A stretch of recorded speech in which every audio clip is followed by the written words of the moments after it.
All right, guys, so we left off with our last class period talking about the concerns related to this phrase public use, right? So eminent domain is the idea of seizing private property for public use. So when we left off last class period, what were we concerned about with respect to the term public use? Brandon? Broadened, right? It was being really broadened in a way that should concern who? Private property owners, right? So the pendulum has swung, and it has swung in the favor of people who want to use eminent domain and against people who own private property. So we said that the definition here seems to be really broadening. And we talked about that key Supreme Court case, Kelo versus New London. So guys, remind me, in that Kelo case, right, a landmark case, we've got Suzette Kelo, right? She's got the little pink house, and who wanted it? Pfizer. Who's Pfizer? A pharmaceutical company, right? Now, what do we know about the economic sense of the area that this house was in? Yeah, it was an economic decline. So did this area in New London need kind of a boost in economic development? For sure, right? They needed jobs, they needed to expand their tax base, but is Pfizer a private company or is it government? Yeah, it's a private company, right? So this clearly concerns us. We talked last time that this was a really split court, right? 5-4. So there was not this unanimous consensus that this was going to be, the direction that we want to go in. But nevertheless, right, they upheld the eminent domain use, and we see now this opening the door. So that's really where we left off, talking about the increased risk to property owners, right? So the pendulum has swung very far from this Kelo case. So hopefully this is working, but I've got the Supreme Court, a little mention about the Supreme Court decision based on Kelo. So again, you want to take notes anytime we watch these small videos, but let's make sure it's up. There we go. Is this the same one we started on? This is the so-called takings clause in the Fifth Amendment. It enshrines your right to private property without undue government interference. Traditionally, takings for public uses included highways, schools, and other government-owned and operated projects. But in 2005, the Supreme Court turned that notion of public use on its ear. Economic development, the payment of higher taxes or the creation of more jobs is now a public use under the Fifth Amendment to the U.S. Constitution. A very dangerous precedent that the court set, but as I mentioned, that has led to this this backlash against what I think it's fair to call the most universally despised Supreme Court decision, perhaps in its history. My name is Suzette Kelo. So we've already seen this, but we're just going to repeat a little part of it. Suzette Kelo is an American hero. She is a woman who stood up for her rights, and in the process stood up for the rights of all Americans. She was a homeowner in New London, Connecticut, that simply wanted to keep something that was incredibly valuable to her, the first home that she ever owned. All right, so I know that we've already seen this, but remind me, what is so unique and novel about this Supreme Court decision? We just repeated it. That this Supreme Court decision did what? They changed the definition of public goods to include anything that generates taxes. Okay, so not public goods, but public use, right? Use. So it formally changes the definition of public use to include what? Economic development, right? And is that exactly what New London is trying to do? Develop economically, right? So public use went from, as you saw at the very first part of this video, expanding roads, or maybe being able to expand an airport, or putting in some kind of mass transit through, let's say, train. But now it includes something very, very different. So why did he call it kind of the most hated case, Supreme Court case? Why did he call it the most hated Supreme Court case? One of the most hated Supreme Court cases. It's a private thing, and then they didn't even use the building afterwards. Okay, so it was a private firm being allowed to use eminent domain, and then, remind me what happened, Kristen? They like abandoned the building. Yeah, the project never even came to fruition, right? The project never even came to fruition. So this is an example where they said, yeah, we're going to let this happen, and there were no repercussions, right, when Pfizer never followed through. They never pulled it together. And they didn't have to go back and pay any additional compensation. Have we heard anything about Pfizer having to pay a fine for using eminent domain and then not sealing the deal, not following through? No. So this is especially problematic for those people who own property. So the next thing we're going to look at, this is John Roberts, so Supreme Court Justice, and he's actually talking about this case right here. So I wanted us to just quickly remind ourselves about the case, but this is what I want to start with. Listen to what he has to say. Isn't it now the case that it's much easier for one man's home to become another man's castle? Well, under the Kelo decision, which, as you explained, was interpreting the public use requirement in the Constitution, the majority, and of course, as you mentioned, it was a closely divided case, the majority explained its reasoning by noting the difficulty in drawing the line. Everybody would agree, as you suggest, to build a road or to build a railroad. Okay, so guys, make sure you understand the context here. Is he a Supreme Court justice at this point? He's a nominee, right? And they're basically going through this hearing, and they're asking him to discuss this particular case. So they want to kind of see where he aligns philosophically with this Kelo case. To situate a military base, if that's the only suitable place, that the power of eminent domain is appropriate in those instances. And I think people agree further that when you're talking about a hospital or something like that, that satisfies public use. And I think the reason the court gave, really, in the majority opinion, was that it's kind of hard to draw the line. The dissent, Justice O'Connor's dissent, didn't think it was that hard. She focused on the question of whether it was going to be a use open to the public, as a road, a hospital, use for the public, like in a military base, or private. And she would have drawn the line there and said even public benefits that derive from different private uses don't justify that aspect of it. All right, so who's he talking about? Who was the dissenting, one of the dissenting opinions? Who wrote the dissenting opinion? Okay, Sandra Day O'Connor, right? Everyone's heard of her, I hope, right? So Sandra Day O'Connor writes the dissenting view. Okay, so what basically does she argue? He just summarized it. What did she argue?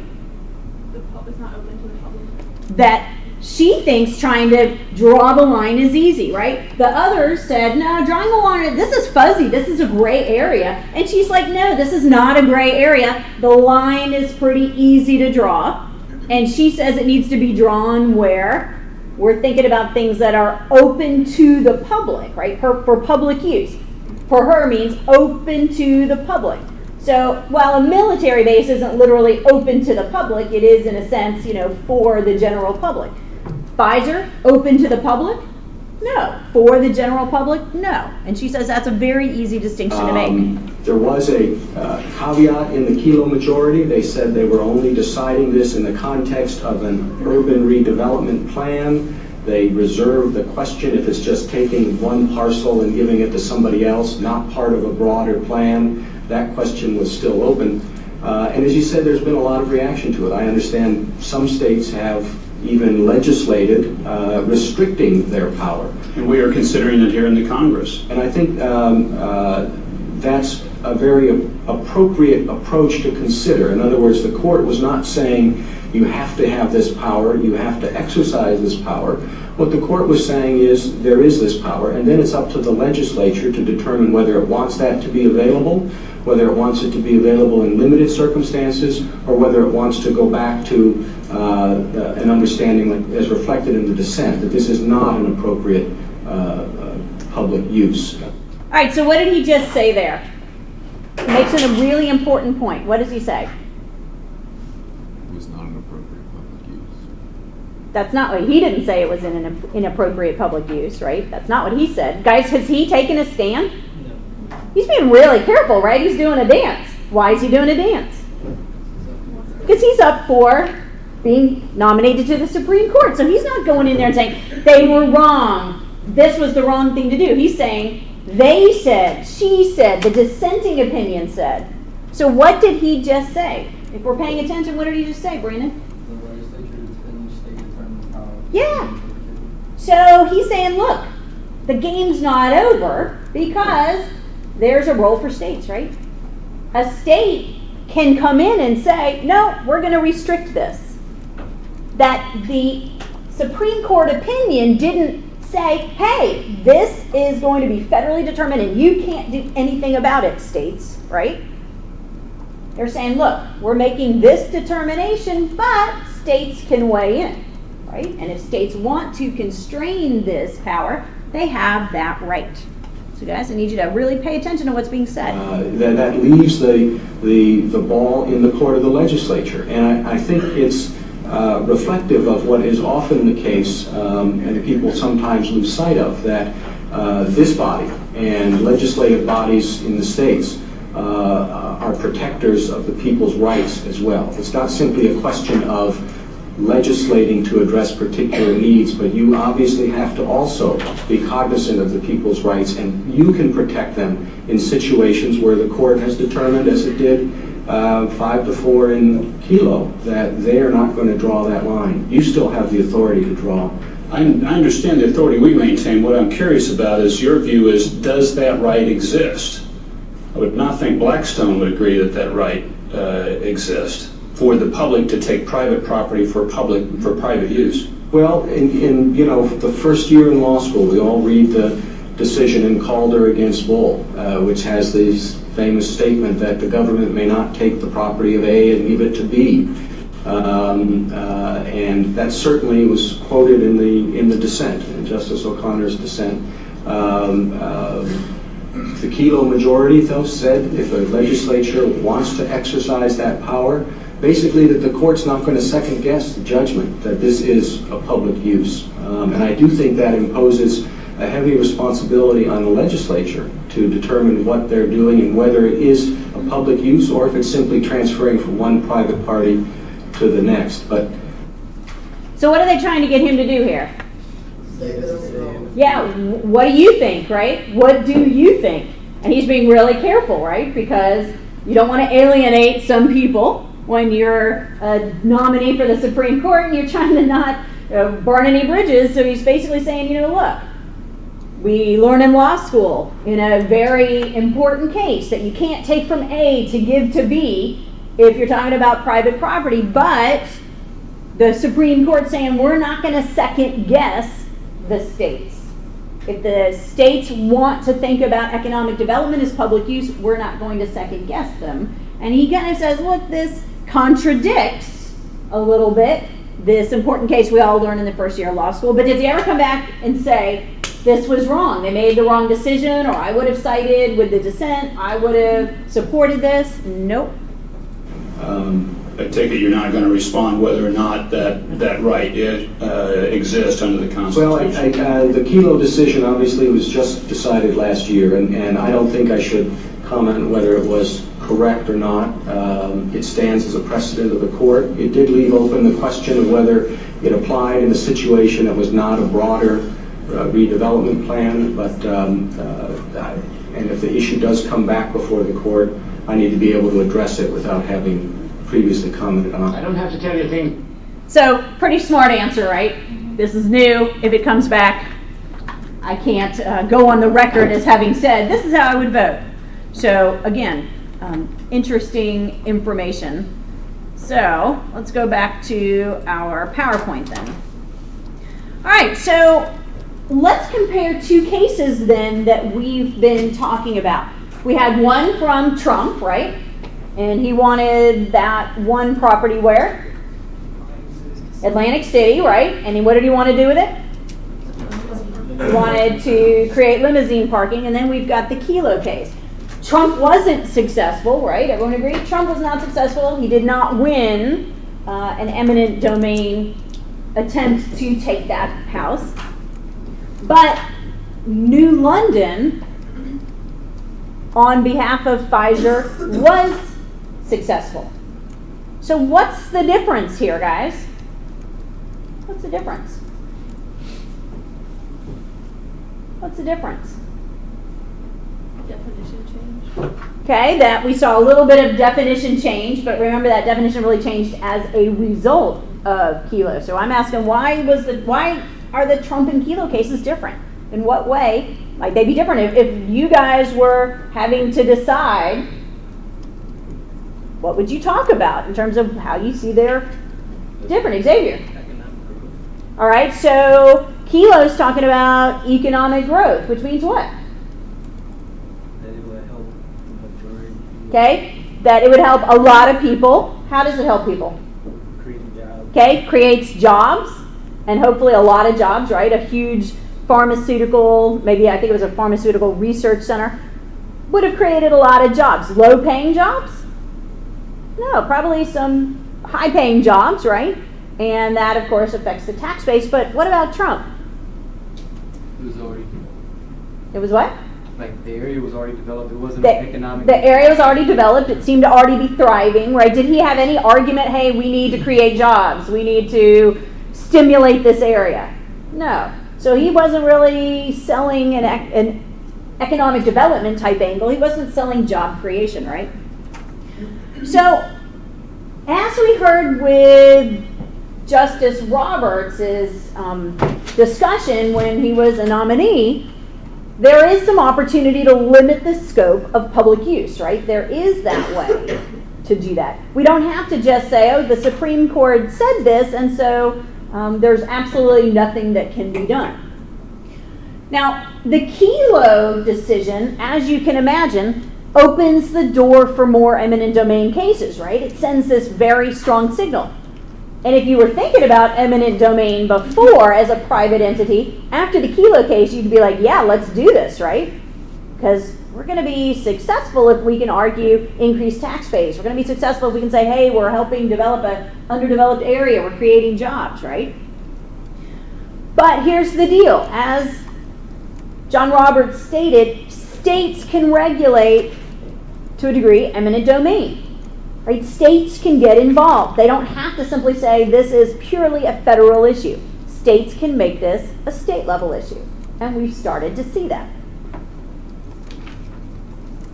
So some states have gone as far as literally limiting the definition of public use. So some states have gotten involved and said, here's how public use is going to be defined in our state. If you want to use eminent domain in our state, then you're going to have to make sure that you meet this particular definition. And of course, the goal, everyone agree, to make sure that eminent domain is only used when it's truly public use. When it's truly public use. So states want to restrict the definition. So it had gotten broader, and states are trying to rein it in, right? Everyone agree with that? Trying to move it in the opposite direction. So states start to get involved. Virginia is an example of this, guys, and I'll show you in a moment. But Virginia has gotten involved in this eminent domain situation by restricting the idea of public use.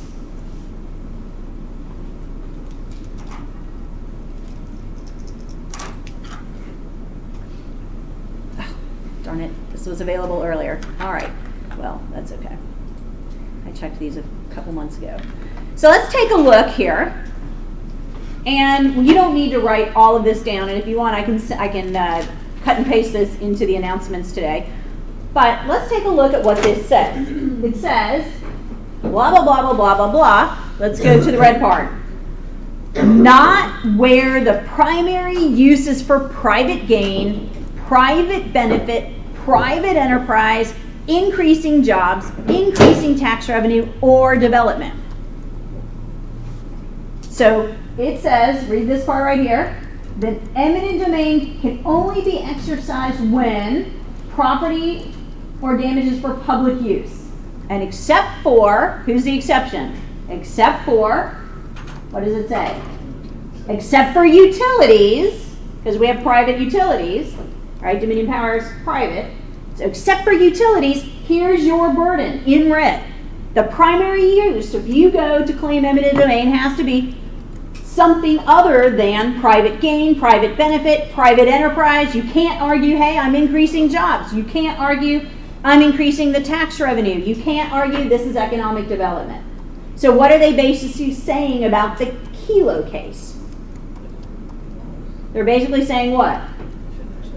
That should not have happened. The Supreme Court should not have weighed in that way. And we are going to undo it, basically. Does that make sense? We're going to undo it. Well, Brina? Isn't this kind of, wouldn't the ACP pipeline be kind of like counter to that? Well, it says utilities. The exception is what? Utilities. Their argument is that it creates jobs. Right, but we're giving an exemption in the language. If you read it, everyone take a second and just read the whole thing. I don't want to read it to you, but everyone take a second and just read this whole thing. So this is an amendment that went up for vote, and it's talking about when eminent domain can be exercised. And it's basically saying you can't be for private gain, private benefit, increasing jobs, increasing tax revenue, economic development. That is not a reason to use eminent domain. But we give an exemption to who? Utilities, right? So remember we were talking about that natural gas pipeline? Well, they can use eminent domain and argue all those things because they're a utility. So utilities we perceive as being a little different. I mean, it kind of makes sense because do we want to say, look, you can't extend electricity to this area over here because you have to go across somebody's land? You know, that's a little tough. So they're saying, look, utilities might be a little different. But for the rest of you, you're not going to get to pull a Pfizer, right? You don't get to pull a Pfizer. Great. I have a question about the elimination of public nuisance. Would that be like when Trump was saying that the house was an eyesore? So elimination of a public nuisance might be, now, Trump was trying to say the house was an eyesore. Do you think that would have passed the laugh test? No. But guys, what about when, you know, think about Farmville, Virginia, and we've got some areas that look a little trashy, right? And what if we want to condemn those properties? They're private, and we want to condemn them and maybe build sidewalks. That might be public nuisance, right? So blight might be a public nuisance, the idea that this is really an eyesore. Of course, Trump talking about this perfectly fine house, that was not an eyesore. It just was the only place he could go with it. So, yeah. So where it says not where primary use is for increasing jobs, is that saying that if you want to increase jobs, you can't? It's not saying you can't increase jobs. What's it saying? It can't be an argument. Your argument for using eminent domain cannot be, in other words, if Pfizer came to Virginia and said, we want to take a bunch of people's houses and we're going to create jobs and we're going to stimulate economic development, would Virginia allow them to use eminent domain? No. They're saying you can use eminent domain, but you can't use as your argument economic development, development of jobs, increasing the tax base if you are a private business wanting to take private property for your private benefit, even if it creates these spillover benefits. That's not the direction we're going in. So we're undoing Kelo in a sense. Yeah. So how do they legally decide like what is an eyesore? Because like so how do they? Might be like sure. How do they legally decide what is an eyesore? Well, if you and I don't agree, where do we go? We go to court, right? How does the court decide? Well, how did they decide the Kelo case? Is there any clear definition that allowed them to make a decision about the Kelo case? No. Courts have to use their intuition. They have to use their opinions, right? Does everybody agree? Did all the Supreme Court justices agree on the Kelo case? No. If there was a clear definition, they could have just flipped to the book. Okay, well, page 32 says it's not that easy, right? That's why we end up in court. So, this one up for vote in Virginia and take a look. So this was question number 1 in the amendments. Overwhelmingly, do we agree? Overwhelmingly, people support this amendment, right? Why? Why are people supporting this amendment? Yeah, it reduces the risk to them as property owners, and a lot of voters are property owners, right? So it makes sense that this is going to be overwhelmingly popular. Now, there are some compensation issues in the Fifth Amendment. So let's move on to talk about the compensation issue. So remember, when we talk about the Fifth Amendment, we said you can take property for public use, rather. You can take private property for public use with fair compensation, right? With due compensation. So now we have to talk about the compensation angle. We haven't talked about that yet, right? We basically said you've got to be given a fair market value. So look back at our definition. It says, no person shall be deprived of life, liberty, or property without due process of law, nor shall private property be taken for public use without just compensation. So now we got to figure out, how does that work? How does compensation work? Okay, so how is compensation determined here?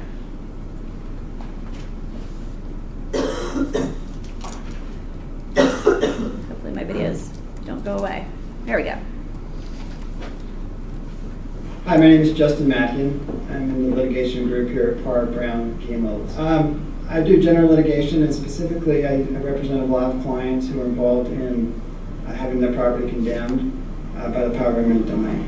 Eminent domain is the sovereign power of the government to either itself or through delegation take property for designated public purposes or public uses for the public good.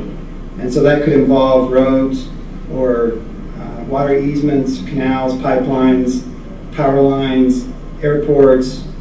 It could railroads. It could involve a variety of public uses that the legislature has declared to be valid public uses. Usually, the government is on the side of the condemning authority. It could be any governmental entity, a county, a city. It could be a department of the state, like the Utah Department of Transportation.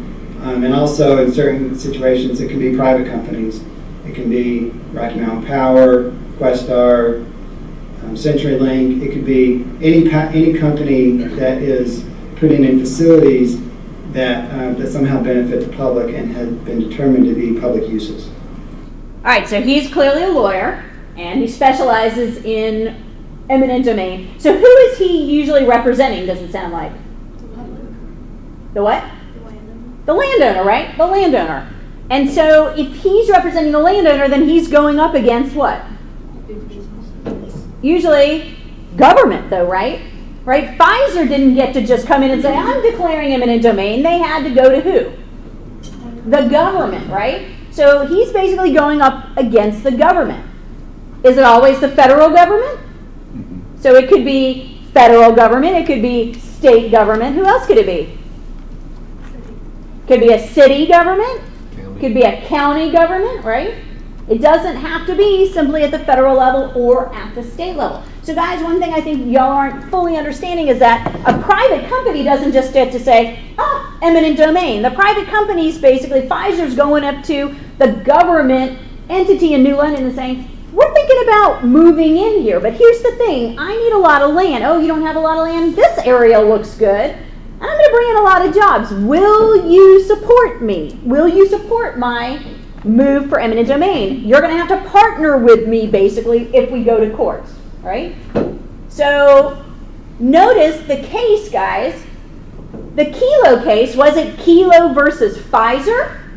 No, it was what? Kelo versus New London. Kelo versus New London. So it was Kelo, the property owner, versus who? The government, right? The government on behalf of Pfizer. Does that make sense? On behalf of Pfizer. When you have your property condemned, you are entitled to receive just compensation for the for the property that is taken and for the damages that accrue if not all your property is taken. And so the way that you determine fair market value is you look at what the property is worth, the property that's being taken is worth, and then you look also at how the property has been devalued if it has as a result of the condemnation of the taking of your property. So when you want to maximize, obviously most of what we do is maximizing our clients' entitlement to receive just compensation. All right, so obviously I'm going to hire him to try to fight eminent domain, but chances are I may not be successful. So what else is his responsibility? To make sure that I get fair compensation, right? And so I'm supposed to get the market value, right? But guys, is there some gray area in that? Can we just look up in the Kelly Blue Book and say, oh, your property's worth such and such? I can do that with my car. I can't do that with my house, right? I could probably get 10 different people and they're going to come up with a different number. So part of this litigation is going to be, okay, look, I'm not going to win this, but I need to make sure that I'm getting what's due to me, all right?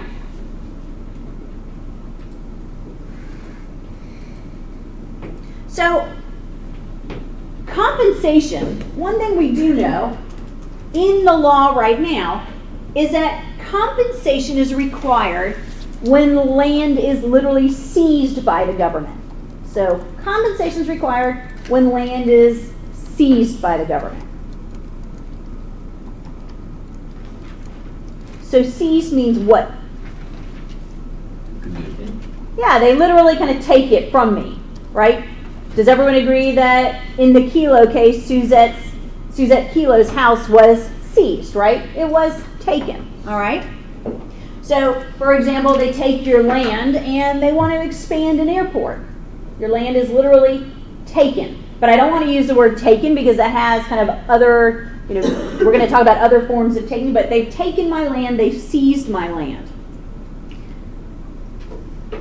But compensation's also required when land is invaded.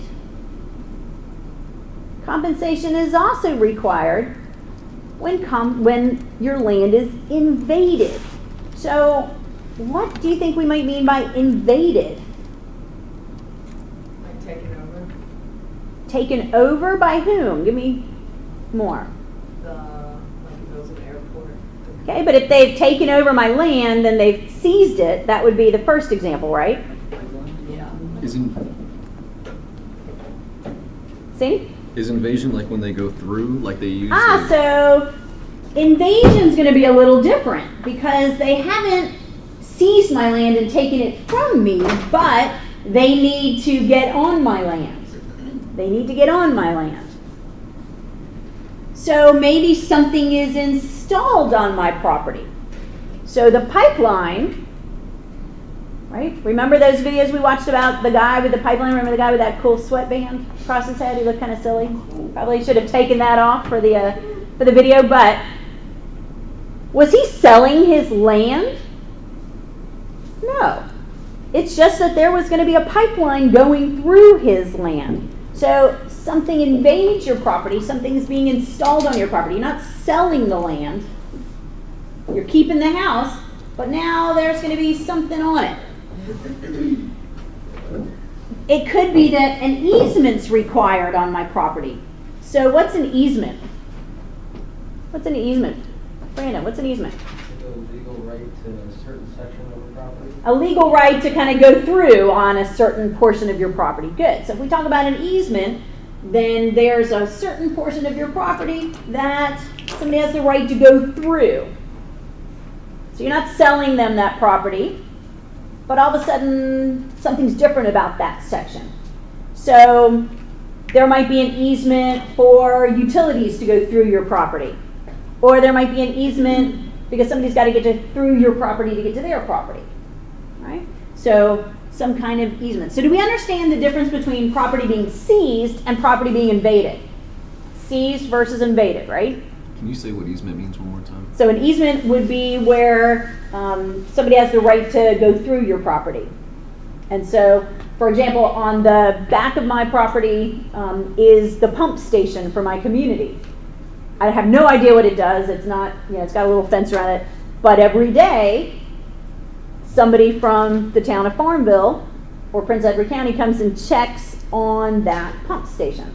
I have no idea what it does and how many houses it affects, but basically they kind of have an easement to have that on my property. So in a sense, they kind of invaded my property and they have this easement that allows them to go and maintain that pump station. All right, so as we heard from the lawyer, if your land is taken, seized, like Suzette Kilo's, you have to be paid fair market value, right? You have to be paid fair market value. But often, you're going to get higher pay in those private negotiations. So often, you're going to do better if you don't hold out and you just sell in these private negotiations, right? So remember what we talked about before.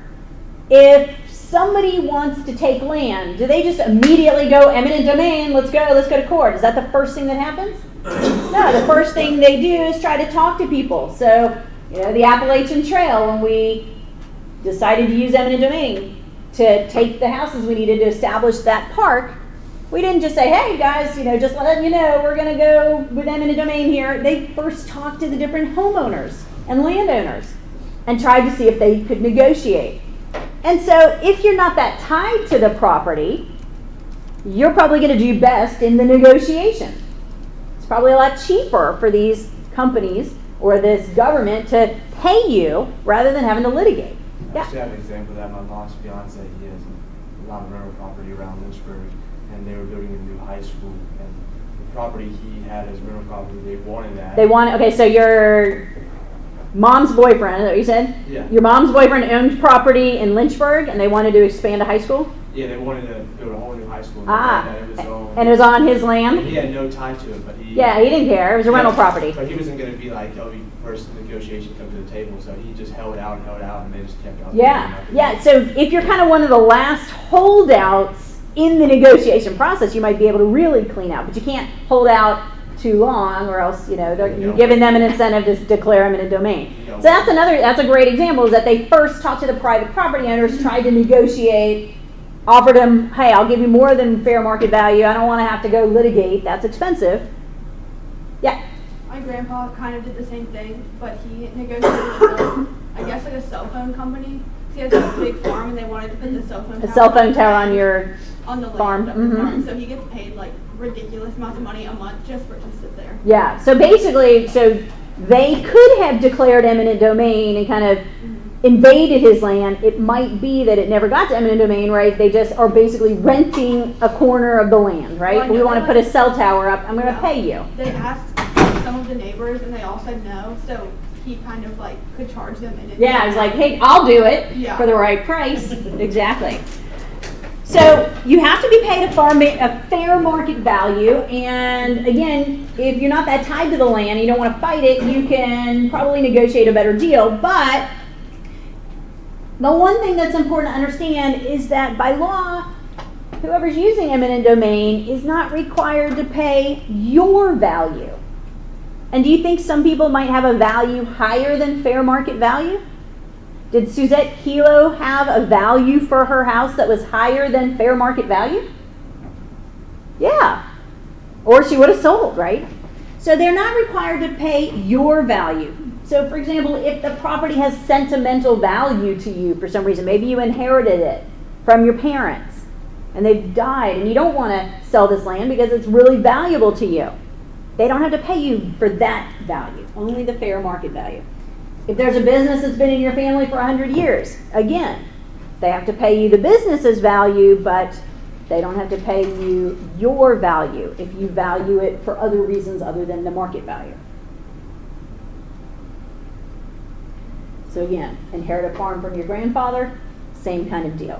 All right, so fair market value doesn't mean your value. Now, here's something interesting. And that is, they're not required to pay you for a change in your business profits. They're not required to pay you for a change in your business's profits. So what am I talking about here? What am I talking about here, do we think? Lexi? So like in town, there are some stores that have like prime location, and if they got moved all the way by Hampton Sydney, then they're definitely going to lose business. All right, so I have to move. They're going to expand a road. I have to move my business. You've got to pay me the fair market value for that property, but what if my business doesn't do as well in this new location? Do they have to pay me for that? My business doesn't do as well in this new location. They do not have to compensate me for that. So if you're a business owner, this can be a little risky, right? Unless you're pretty sure you're going to be as successful in your new location, because nobody has to pay you for kind of the loss of business if maybe you go to a place that's not as good. So new location, maybe just not as good. People don't want to drive, or you're not as visible. You aren't due any compensation for that reason. Does that make sense to everybody? So I move, my profits decrease. I can't say you owe me the difference. You have to pay me the difference. Legally, they do not. Okay? And why do they not have to pay you? Because that's not tied to the property value. So this gets really messy when we're talking about displacing businesses, right? This gets very messy when we're talking about using eminent domain to displace businesses. A house is one thing because there's a clear value, but your business has a value that could change, right, in the new location. So remember, guys, eminent domain's all about the property value, not the value of the actual business and how that's affected. Does that make sense? All right. So the key thing I'm trying to point out is that your compensation might not actually reflect the impact on you if you're a business. I'm selling you my building, but you don't pay for any change in my business's performance. All right, we good with that? Everyone makes sense to everybody? All right. But once again, some states are jumping in here. Some states are putting language in place to protect property owners from this kind of thing. Because if you displace a business, you might be treated unfairly with compensation rather. So some states are jumping in and they're addressing this as well.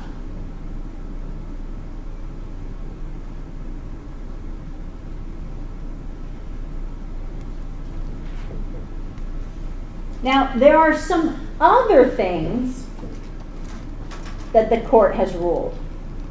So there are some other things that have been ruled by the courts that we need to cover related to compensation. So there are some other things.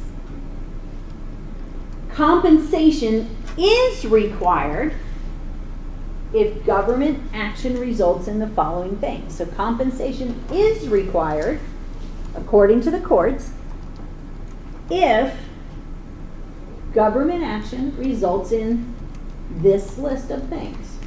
All right?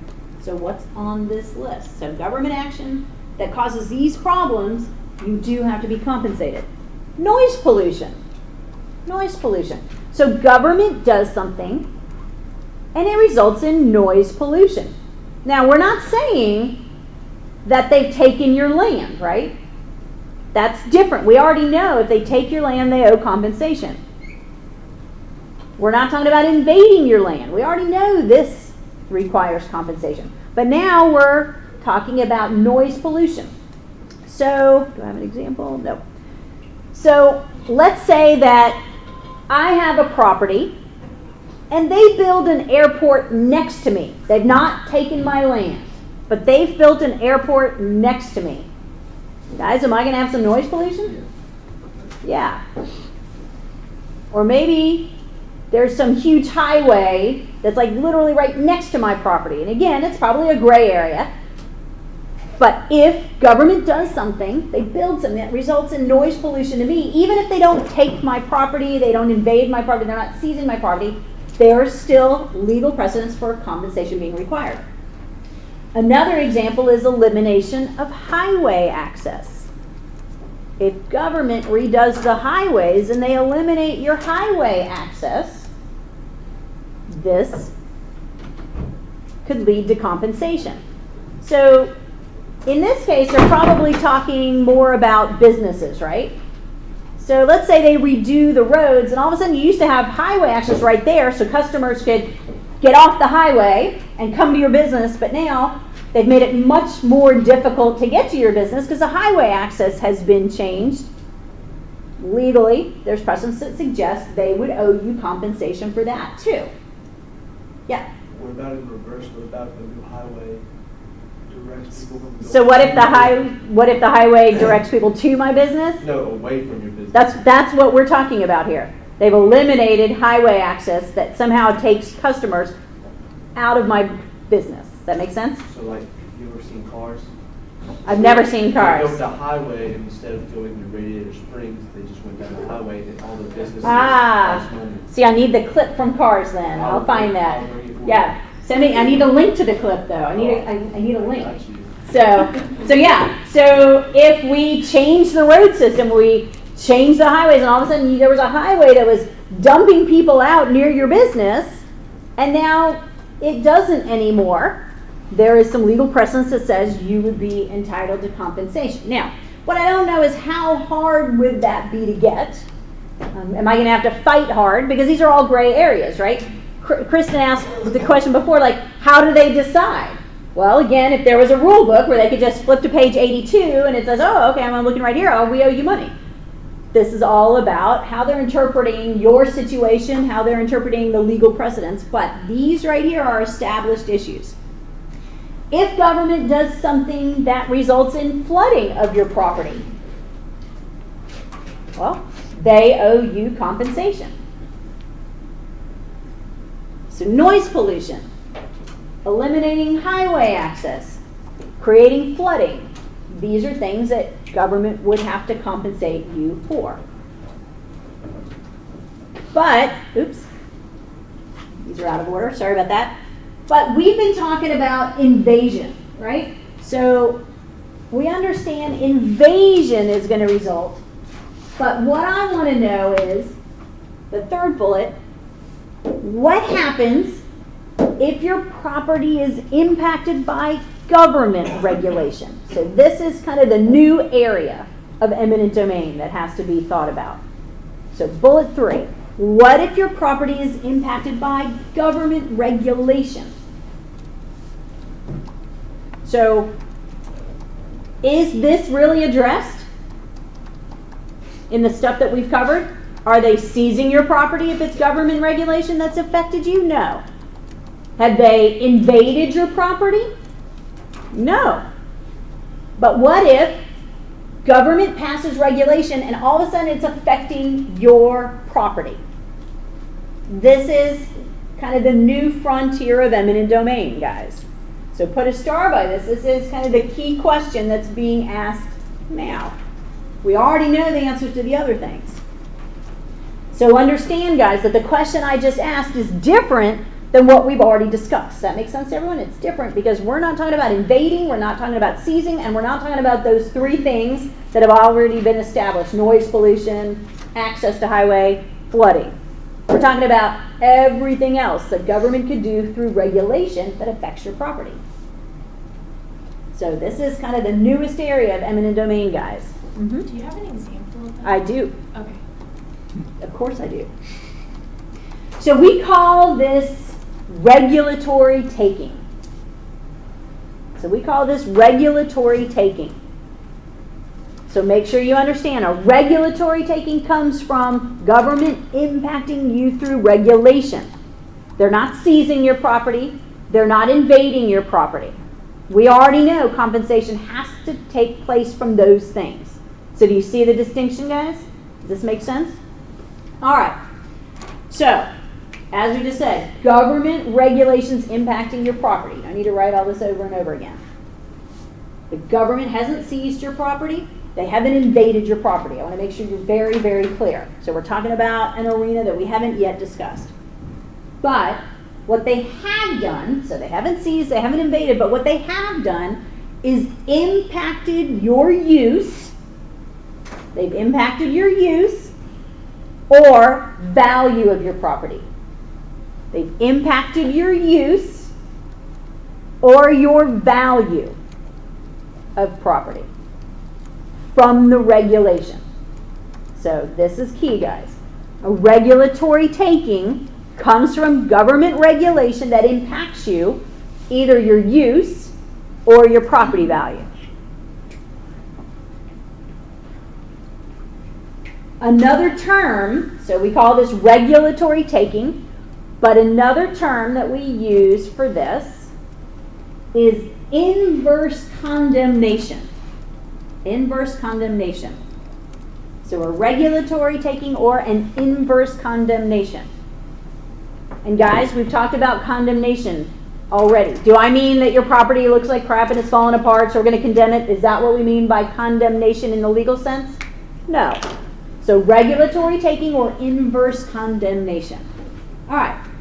So let's think about, before we talk about some examples, what kind of government regulation might actually impact your property? What kind of government regulation might impact your property? What kind of government regulation might impact your property? Well, one example might be new zoning restrictions. So I own property and all of a sudden there's these new zoning restrictions. And it's going to impact development. It changes what I can do with my property. So new zoning, that's regulatory. Everyone agree? It's regulatory. Could that affect my property values? Could it affect my use of the property? Absolutely. Has government seized or invaded? They've not seized, they've not invaded, but they've affected me through a change in regulation. What about, question? I was going to say, couldn't this rezoning have more implications than just owning property, such as personal license and then property tax, or where you can... So it could affect me financially, but I'm not sure I'm going to be protected. For example, if local government says, we're going to change zoning and that now affects me because I'm in a different category and it changes the property tax, not sure that I'm necessarily protected there unless I can argue it changes my property value. So we're really trying to think about things, and I'm not swearing, but I don't think that I'm protected there. I don't think I can say, oh, that's a regulatory taking because my property taxes have gone up. If I can argue that that has led to a significant change in my property value, then maybe. But we're really looking for things that affects my ability to use my property and the value of my property. Right, exactly. Another example would be the Endangered Species Act. So guys, Endangered Species Act. How could the Endangered Species Act affect my use of my property or the property value? What happens? Lexi? If you have a lot of like hunting land, then you might not be able to hunt anymore. All right, so maybe I used to use this land for hunting, and that's what I bought it for, and now they find some endangered species, and so of course we're not going to allow hunting anymore on this land. Okay, what else could happen? If they live there, you're not supposed to like interfere with their... So guys, can I just clear cut, because I was going to build a she shed. I was going to got to build something bigger than a she shed. I was going to build a golf course. And now we realize that the red cockaded woodpecker inhabits this land. Can I now build my golf course? I mean, it depends, but I'm certainly not going to get to do exactly what I want. It might have to be a much smaller project, or maybe not get to build it at all, right? There's a, yeah? Would wetlands be also another example of this? Because they're covered in the Water Act. But...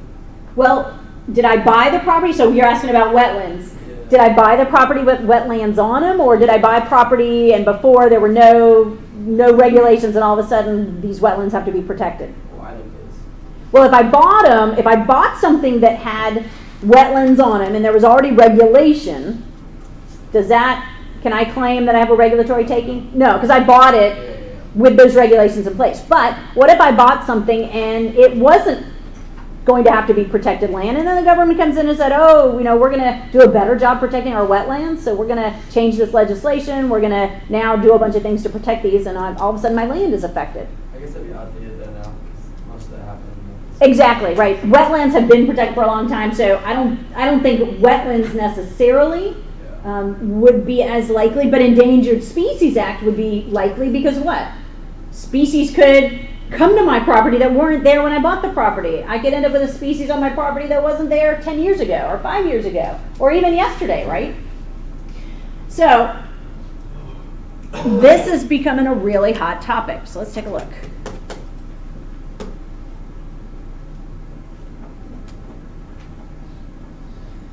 The more common inverse condemnation situation involves what we call a regulatory taking. A regulatory taking is one where your property, which you continue to own, has no physical property taken from it. No land is taken from you, no access is taken. Nothing is physically taken from you from the property. But a governmental authority has decided to pass some type of a regulation that restricts your ability to use that property. Now, as I think you are well aware, the use of or the creation of use restrictions is a common practice throughout the country. And the common term where that is done is under zoning. It's a very common term, it's a very common practice, it's been accepted and adopted by courts for years. However, earlier in the last century, it came to the point where the zoning ordinances that got to be passed became to encroach more and more and restricted the ability to property owners to use their property in the ways that they expected. So it's gotten to the point where the courts have said, if a zoning ordinance is passed that restricts the use so significantly that it effectively takes the property from the property owner or takes his use away, then the courts have declared that a regulatory taking has occurred and there will be, that property owner is entitled to a claim for just compensation. There are basically two standard tests that have been established by the U.S. Supreme Court in this area. One is called the Penn Central test, and the other is called the Lucas test. I'll take the Lucas test first. So we're going to learn about those. All right. So let's talk about, he was going to talk about Penn Central first, we're going to talk about Lucas. So Lucas versus South Carolina Coastal Council goes back to 1992. So here's your example, Lexi. This is a seminal case.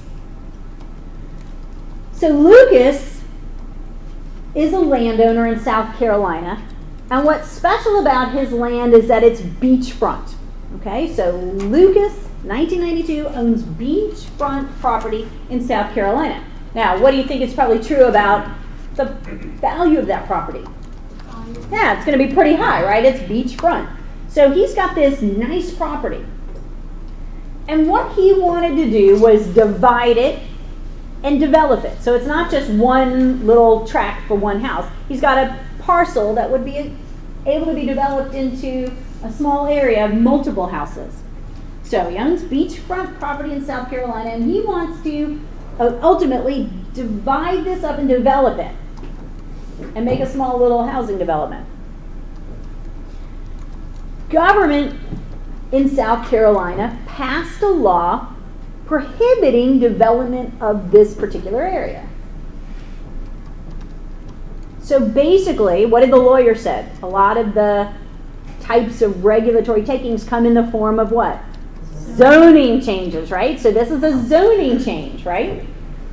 They changed the zoning. Now guys, why might South Carolina want to pass restrictions against development? And they're not targeting Lucas specifically, I don't think, but why might a beach community, a beach area, want to put some restrictions in place? What was that? Lessen the tourists. Okay, so maybe they're trying to decrease tourism, because maybe this gets developed into hotels. What might be another reason? Private landowners want the beach for themselves. Okay, they want to protect the rights of the locals to use the beach, could be. What else might be true? Anyone ever driven on the scenic highways in California? And when you do that, what can you see the whole way? Beautiful coast, right? Beautiful scenery. Well, was that an accident? Do we think that happened by accident? Most likely California did what? Put some zoning, some rules in place, right, on how that area could be developed to try to protect the views.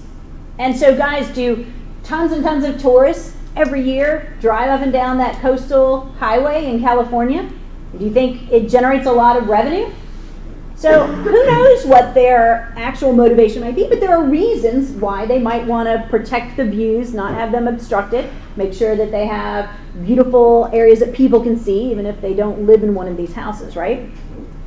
So in this case, I think there was some concern about the dunes, because when you develop, it makes it harder to keep those dunes up, right? You want to have that separation so you can build the dunes up, and those dunes are going to protect people from damage. So I think there was some concern about the dunes, and I think possibly also protecting views for maximizing tourism. But they had some reasons. It wasn't just arbitrary, all right? It wasn't just arbitrary. So Lucas argues that the property value had been eliminated, right? He bought the property for probably a lot of money with the idea of developing it now. It's been rezoned. Now he can't develop it. Is he right? So he wins. He wins the lawsuit. He wins the lawsuit. Because the value of his property had basically gone to what? Zero. Zero. It has no commercial value anymore, right? It has really no market value in terms of his ability to sell it to somebody or do anything with it or recoup his investment, right? So, because the value of his property had fallen to zero, government was required to compensate him for the damages. It was considered a regulatory taking. So they had to compensate him on the basis of a regulatory taking. Now, remind you guys, did government seize? Did government invade? No. So he still had the right to keep the property. It just had a value that was diminished to pretty much nothing. So here's the key element here. Here's the key element. The key element in this case is that all economically viable use of the property had been eliminated. All economically viable use of the property had been eliminated. So when all economically viable use of your property is eliminated because of government regulation or rezoning or something like that, they have to compensate you. Now, you can't just walk in and say, I need you to write me a check, right? He had to go to court. But you're going to win under the precedent of this Lucas case. But here's the thing, guys. Can you imagine a world where government's affected your value, but they haven't eliminated all viable use? That's a problem. If they eliminate all viable use, you're golden. You can go get represented. Somebody is going to talk about the Lucas case in court. You're going to win, right? So here's the deal. Here's where this gets very sticky. Is that government's only required to compensation if 100% of all economically viable use has been eroded. They have to make your property now worthless. They only have to compensate you if they have eliminated 100% of the economically viable use. So guys, here's a good example, right, with the Lucas case. But do you think there's tons and tons of cases where government maybe affected your use by 50% or 40% or 75%? And then do they have to compensate you? They do not. So this is particularly problematic. So if, for example, 75% of the value's been taken, then there's no compensation required. And this is where it gets scary for you as private property owners, right? For example, if that red-cockaded woodpecker lands in your yard, you might not be completely restricted, but that golf course you were going to build, you can't build that, but maybe you're allowed to build a private house in the corner, as long as the rest of it's set aside. Well, in that case, have they eliminated all economically viable use? No. Do they have to compensate you? No. And that's where this has gotten incredibly, incredibly messy. So this is where we'll pick up next class period, guys.